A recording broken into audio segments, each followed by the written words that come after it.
Pocos diarios argentinos están tan identificados con el pensamiento autoritario y represivo como La Nueva Provincia de Bahía Blanca. Fundado en 1898 por el catamarqueño Enrique Julio, pasó su primer medio siglo con los claroscuros típicos de un diario provincial.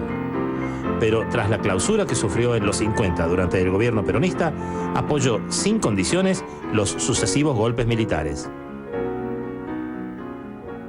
Enrique Julio vino de Catamarca, que era una persona muy humilde. Fundó el diario cuando se creía en la idea de la nueva provincia, cuando eso era un proyecto real, que creó una imprenta o puso a funcionar una imprenta que llegó a ser la única y más importante de Bahía Blanca. Interpreta el rol del diario como una lucha. Y esto se ve a lo largo de la historia del diario, aún después de su muerte y antes de que su nieta, Diana Julio de Massot, tome en la década del 50 las riendas del diario con una mano muy dura, muy firme, tal vez mucho más dura que sus antecesores y con una política bien definida. El giro grande lo dan durante el peronismo, que les interviene el diario, o sea, estuvo 2 o 3 años cerrado el diario. Y de ahí en adelante, por supuesto, respaldan absolutamente todos los golpes de Estado, pero bueno, en el último golpe de Estado claramente tienen un rol, digo, que corre por derecha a los diarios más conservadores de la Argentina. Hasta el día de hoy sigue siendo así. La Nueva Provincia siempre estuvo más identificado con la Armada, porque la Armada, digamos, el epicentro de la Armada en el país es Bahía Blanca, porque está la base naval de Puerto Belgrano, que es la base más importante del país. Vicente Massot, después del golpe de Estado, visitaba personalmente al almirante Chamorro en la ESMA, digamos, que vivía en la planta baja del casino de oficiales, y en el subsuelo estaba el Dorado, donde se torturaba. Nosotros lo único que veíamos como periodistas, reporteros, era de vez en cuando ingresar en los pasillos a militares que podían ser del ejército o de la Armada o de prefectura o de la aviación, de cualquiera de las fuerzas, tal vez más de la Armada, ingresar al despacho de la directora o de alguno de los hijos de la directora, pero ni sabíamos para qué entraban ni para qué salían. Sí lo observamos en la sala de la redacción porque se cubría todo lo de las Fuerzas Armadas.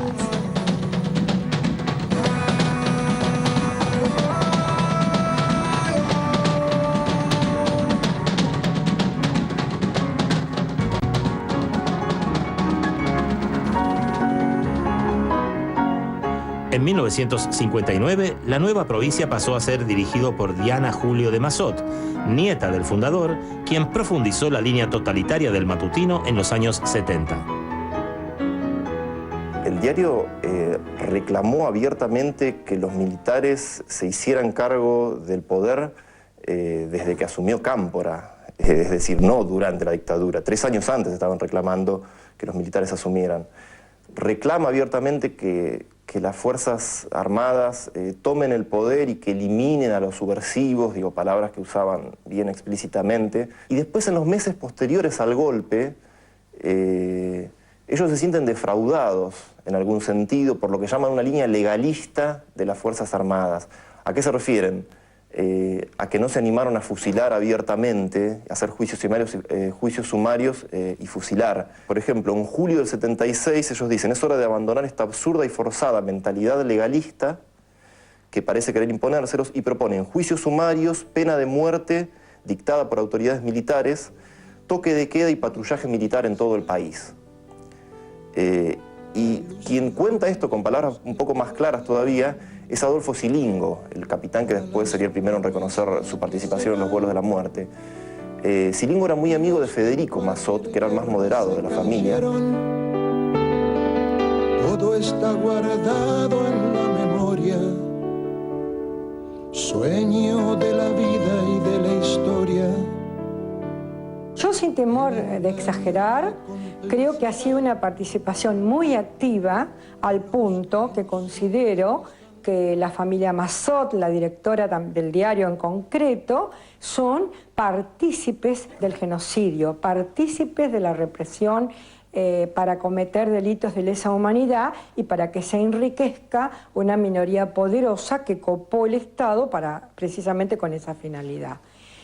Y nosotros tenemos que siempre, hablamos mucho del procesamiento de los militares, pero la cantidad de civiles involucrados con los militares, a los cuales les surtía muy bien que los militares estuvieran haciendo la represión que hacían, también porque a ellos les beneficiaba económicamente, es un capítulo que queda un poco oculto. Los viejos amores que no están,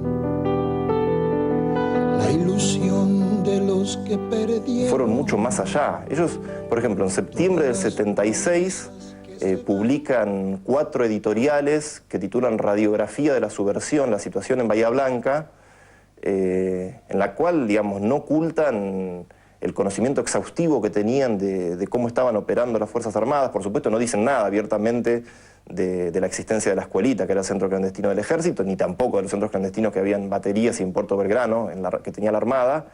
Pero, digamos, dan con nombre y apellido la supuesta conducción de las organizaciones armadas. Pero una de las páginas más negras de la nueva provincia se escribió el 30 de junio de 1976, cuando 2 delegados gremiales del diario fueron secuestrados, torturados y acribillados. Enrique Heinrich y Miguel Ángel Loyola eran 2 obreros gráficos de la nueva provincia y eran delegados de los trabajadores y pertenecían al Sindicato de Artes Gráficas de Bahía Blanca. Habían hecho un trabajo muy importante desde 1971, cuando comenzaron a reafiliar a sus compañeros al sindicato. Esa lucha llega a un punto bastante extremo en agosto de 75. Ellos, en reclamo del 4x1, o sea, de tener un franco cada 4 días de trabajo, como establecía el convenio colectivo, ellos, digamos, el Sindicato de Artes Gráficas y otros 5 sindicatos que representaban a los trabajadores de toda la empresa, digo, no hay que olvidarse que era un multimedio que tenían el Canal 9 Televisión, el EU2, la Radio AM y el diario La Nueva Provincia.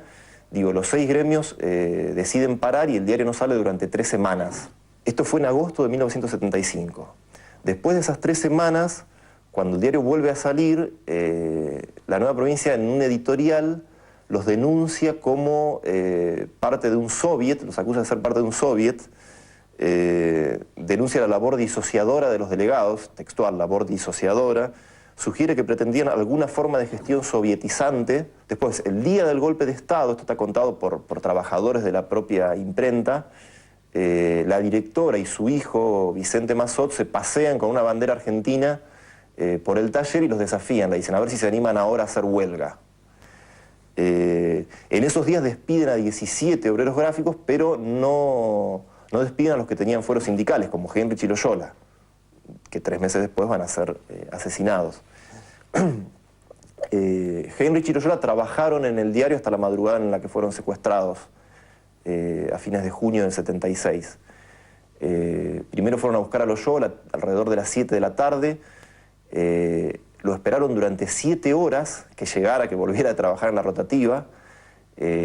Sus familiares y distintos vecinos que estaban ahí fueron encapuchados y adormecidos. Se ve que con el correr de las horas optaron por inyectarlos para adormecerlos y hacer un poco menos dura la espera.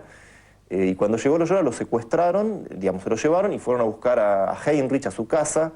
Era un sindicalista que vivía en una casa de 2 ambientes, tenía esposa y 5 hijos y vivía en una casa con una habitación, digo, lo cual creo que es bastante gráfico sobre qué tipo de prácticas gremiales desarrollaban. Los secuestraron y estuvieron 4 días desaparecidos. En esos 4 días La Nueva Provincia no publicó una sola línea de los secuestros. El domingo 4 de julio aparecieron los cadáveres acribillados con más de 50 balazos cada uno en un paraje que se conoce como la Cueva de los Leones, un nombre simbólico, y que la Cueva de los Leones era el lugar donde la AAA solía arrojar a sus enemigos acribillados.